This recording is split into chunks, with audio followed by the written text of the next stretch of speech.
தனுஷோட 50வது படமான அண்ட் அவரே டைரக்ட் பண்ண ராயன் படத்தோட ரிவ்யூ தான் வந்து பார்த்தீங்கன்னா நம்ம வீடியோவில் பார்க்க போகிறோம். ஸோ ஃபர்ஸ்ட் ஆஃப் ஆல் என்ன அப்படின்னு பார்த்தீங்கன்னா, இந்த படத்துக்கு பெரிய ப்ளஸ் பாயிண்ட் என்ன அப்படின்னா, இந்த படத்தோட மியூசிக் தான் இந்த படத்துக்கு பெரிய ப்ளஸ் பாயிண்டே சொல்லலாம். இந்த ஒவ்வொரு சீன்ஸ் எல்லாம் வந்து பார்த்தீங்கன்னா ஒரு சண்டே காட்சி நடந்துகிட்டு இருக்கும்போது அந்த படத்தில் மியூசிக் வரும்ல, ஸோ அதெல்லாம் வந்து பார்த்தீங்கன்னா சண்டே காட்சியோட மியூசிக்கில் வந்து பார்த்தீங்கன்னா ரொம்பவே நல்லா இருக்கும். அதாவது சண்டைலாம் நடந்து முடிஞ்சதுக்கப்புறம் சண்டை நல்லா இருக்குன்னு நம்ம நினைக்கிறத விட அந்த மியூசிக் வந்து பார்த்தீங்கன்னா ரொம்பவே நல்லா இருக்கும். ஏஆர் ரஹ்மான் வந்து பார்த்தீங்கன்னா மியூசிக் நல்லா போட்டிருக்காரு அப்படிங்கிறது வந்து பார்த்தீங்கன்னா நம்ம நினைப்போம்.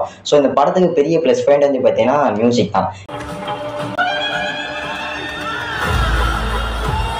இந்தியன் 2 படத்தில் வந்து பார்த்தீங்கன்னா ஏஆர் ரஹ்மான் மியூசிக் போட்டிருந்தா நல்லா இருக்கும் அப்படின்னு வந்து பார்த்தீங்கன்னா நிறைய பேர் சொல்லி நம்ம கேட்டிருப்போம். அண்ட் அதே மாதிரி வந்து பார்த்தீங்கன்னா ராயன் படத்துக்கு ஏஆர் ரஹ்மான் மியூசிக் போடுறது வந்து பார்த்தீங்கன்னா ஒருத்தனே சொல்லலாம். ரொம்பவே வந்து பார்த்தீங்கன்னா மியூசிக்லாம் நல்லா இருந்துச்சு. அண்ட் அதுக்கப்புறம் என்ன அப்படின்னு பார்த்தீங்கன்னா, இந்த படத்தில் எனக்கு பிடிக்காத ஒரு விஷயத்தை வந்து பார்த்தீங்கன்னா சொல்கிறேன். என்ன அப்படின்னு பார்த்தீங்கன்னா, தனுஷ் வந்து பார்த்தீங்கன்னா அண்ணனா இருப்பார்.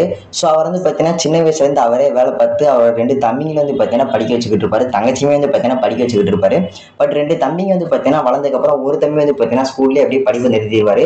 அண்ட் இன்னொரு தம்பி வந்து பார்த்தீங்கன்னா 2வது தம்பி காலேஜ் வரையும் போவார். ஸோ இந்த 2 தம்பியுமே வந்து பார்த்தீங்கன்னா அண்ணன் வந்து லாஸ்ட்டு கொல்றதுக்கு வந்து பார்த்தீங்கன்னா ட்ரை பண்ணுவாங்க, கொன்றுவாங்க. அதாவது கத்தி வச்சு வந்து பார்த்தீங்கன்னா குத்திடுவாங்க. அதுக்கப்புறம் வந்து பார்த்தீங்கன்னா தனுஷ் வந்து பொழைச்சி வந்துடுவார். ஸோ அந்த சீன்ஸ் வந்து பார்த்தீங்கன்னா எனக்கு ரொம்பவே இதாக இருந்துச்சு. அப்படி அண்ணன் வந்து எப்படி 2 தம்பிங்க போடுவாங்க அப்படின்னு வந்து நமக்கு யோசிக்கிறமே வந்து பார்த்தீங்கன்னா ஆயிரும். அண்ட் லாஸ்ட் கிளைமேக்ஸ்லையுமே வந்து பார்த்தீங்கன்னா தனுஷ் வந்து 2 தம்பியுமே போட்டுருவாரு. தங்கச்சி வந்து பார்த்தீங்கன்னா ஒருத்தனை கொண்டுருவாங்க, அண்ணன் வந்து பார்த்தீங்கன்னா அதாவது தனுஷ் வந்து பார்த்தீங்கன்னா ஒருத்தனை கொண்டுருவாரு. ஸோ அது வந்து பார்த்தீங்கன்னா எனக்கு ரொம்பவே பிடிக்காம இருந்துச்சு. தம்பி வந்து பார்த்தீங்கன்னா அண்ணனில் கொண்டுறதும், அண்ணன் வந்து பார்த்தீங்கன்னா தம்பியை கொள்றதும். ஸோ இது வந்து பார்த்தீங்கன்னா எனக்கு பிடிக்கல.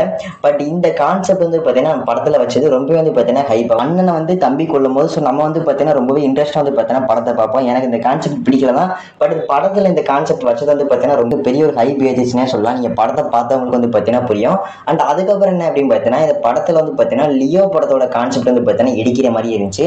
ஒரு 10 நிமிஷத்துக்கு தொடர்ந்து வந்து பார்த்தீங்கன்னா லியோ படத்தோட கான்செப்ட் இடிக்கிற மாதிரியே இருக்கும். லியோ படத்தில் வந்து பார்த்தீங்கன்னா விஜய் வந்து இந்த ரவுடிங்கிட்ட இருந்து விலகி இருப்பார், குடும்பத்துக்காண்டி வந்து பார்த்தீங்கன்னா வாழ்வார். ஸோ ரவுடிங்க வந்து பார்த்தீங்கன்னா நெருங்கி வந்தாலுமே அவர் வந்து பார்த்தீங்கன்னா விலகி போவார். ஸோ அதே மாதிரி தான் வந்து பார்த்தீங்கன்னா ராயன் படத்துலையுமே வரும். ரவுடிங்க வந்து பார்த்தீங்கன்னா தனுஷ் நெருங்கி வருவாங்க. தனுஷ் வந்து பார்த்தீங்கன்னா அந்த விலங்குகளை ஒட்டி எப்படியே தப்பிச்சு போயிடணும் அப்படின்னு வந்து பார்த்தீங்கன்னா விலகி போயிட்டு இருப்பாரு. ஸோ இது வந்து பார்த்தீங்கன்னா லியோ படத்தில் இருக்க மாதிரியே இருக்கும்.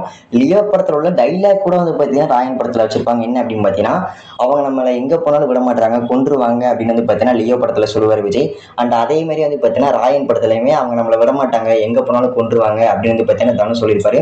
அதுக்கப்புறம் எஸ்.ஏ. சூர்யாவை பற்றி வந்து பார்த்தீங்கன்னா பார்க்கலாம். எஸ்.ஏ. சூர்யா வந்து பார்த்தீங்கன்னா இந்த படத்தில் வில்லனானே தெரில. ஏன் அப்படின்னு பார்த்தீங்கன்னா, வில்லனுக்கு வந்து பார்த்தீங்கன்னா ஒரு ஹைப் இருக்கும். அதாவது வில்லன் கூட வந்து பார்த்தீங்கன்னா நிறைய ஒரு சண்டை காட்சிகள் இருக்கும். பட் இந்த ராயன் படத்தில் வந்து பார்த்தீங்கன்னா எஸ்.ஏ. சூர்யாவுக்கு அவ்வளோ சண்டை காட்சிகள் வந்து பார்த்தீங்கன்னா இல்லவே இல்லை. அவர் வந்து பார்த்தீங்கன்னா ஒரு கட்டத்துக்கு அப்புறம் காமெடி மாதிரி நமக்கு மாறிடுவார். அதாவது தனுஷ் வந்து பார்த்தீங்கன்னா நிறைய டைலாக் பேசுவார், பார்த்தீங்கன்னா ஒரு மிரட்டுறமே பேசுவார். பேசுனது வந்து பார்த்தீங்கன்னா எஸ்.ஏ. சூர்யா வந்து பார்த்தீங்கன்னா ஒரு மாதிரி வந்து பார்த்தீங்கன்னா காமெடி பண்ணுற மாதிரி மாறி வருது. ஸோ இந்த படத்தில் வில்லன் வந்து பார்த்தீங்கன்னா பெரிய மைனஸ் பண்ணே சொல்லலாம்.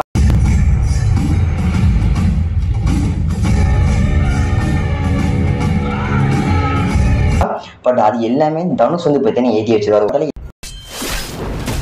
எஸ்.ஏ. சூர்யாவுக்கு இன்னும் 2-3 சீன்ஸுமே வந்து பார்த்தீங்கன்னா வச்சிருந்தா இன்னும் கொஞ்சம் நல்லாயிருக்கும். இந்த ராயன் படத்தில் நீங்கள் தனுஷ் வந்து பார்த்தீங்கன்னா ஹீரோவாக கொஞ்ச நேரத்தில் தான் பார்க்க முடியும். அதாவது வந்து பார்த்தீங்கன்னா அவர் நடிச்சுக்கிறது வந்து பார்த்தீங்கன்னா நார்மலாக இருக்கிற மாதிரி தான் இருக்கும். பட் டைரக்ஷன் வந்து பார்த்தீங்கன்னா அதாவது ஒவ்வொரு சீன்ஸுமே வந்து பார்த்தீங்கன்னா ரொம்ப இதாக எடுத்திருப்பாரு தனுஷ். ஸோ அதெல்லாம் நீங்கள் தியேட்டரில் போய் பார்க்கும்போது உங்களுக்கு ரொம்பவே வந்து பார்த்தீங்கன்னா நல்லாயிருக்கும். தியேட்டரில் போய் பார்த்தவங்க எப்படி இருந்துச்சு கீழே கமெண்ட் பண்ணுங்க. அண்ட் தியேட்டரில் போய் பார்க்கறதுக்கு இந்த படம் ஒரு ஒர்த்தான படமே வந்து பார்த்தீங்கன்னா சொல்லலாம். அண்ட் அதுக்கப்புறம் என்ன அப்படின்னு பார்த்தீங்கன்னா, இந்த படத்தில் எடிட்டிங்லாம் வந்து பார்த்தீங்கன்னா ரொம்பவே நல்லா பண்ணியிருப்பாங்க. லாஸ்ட் கிளைமேக்ஸில் வந்து பார்த்தீங்கன்னா இந்த ஃபைட் சீன்ஸ் வந்து பார்த்தீங்கன்னா வந்துகிட்டு இருக்கும் வந்து பார்த்தீங்கன்னா இந்த சண்டை காட்சியில் வந்து பார்த்தீங்கன்னா டக்குன்னு மாறும். ஸோ அதெல்லாம் வந்து பார்த்தீங்கன்னா ரொம்பவே நல்லாயிருக்கும். எடிட்டிங்லாம் வந்து பார்த்தீங்கன்னா ராயன் படத்தில் நல்லாவே பண்ணியிருக்காங்கன்னே சொல்லலாம். அதுக்கப்புறம் ராயன் படத்தோட அந்த இடத்தோட செட்டப்லாம் வந்து பார்த்தீங்கன்னா நல்லாயிருக்கும். அது தனுஷ் பண்ணாலே தெரியும், அந்த இடத்தோட செட்டப்லாம் ஒரு மாதிரி வச்சிருப்பாரு. அண்ட் அது வந்து பார்த்தீங்கன்னா ராயன் படத்தை நல்லாவே தெரியும். பேக்ரவுண்ட்லாம் வந்து பார்த்தீங்கன்னா ராயன் படத்தில் ரொம்பவே நல்லாயிருக்கும்.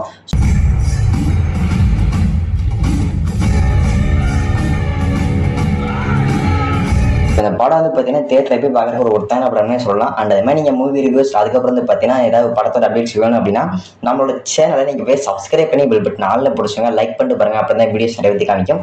ஸோ நாளைக்கு சந்திக்கலாம். By bye. சி நான் உங்களுக்கு கார்த்திக். நாளைக்கு ஒரு நல்ல வீடியோங்களை சந்திக்கிறேன். Bye bye. See you.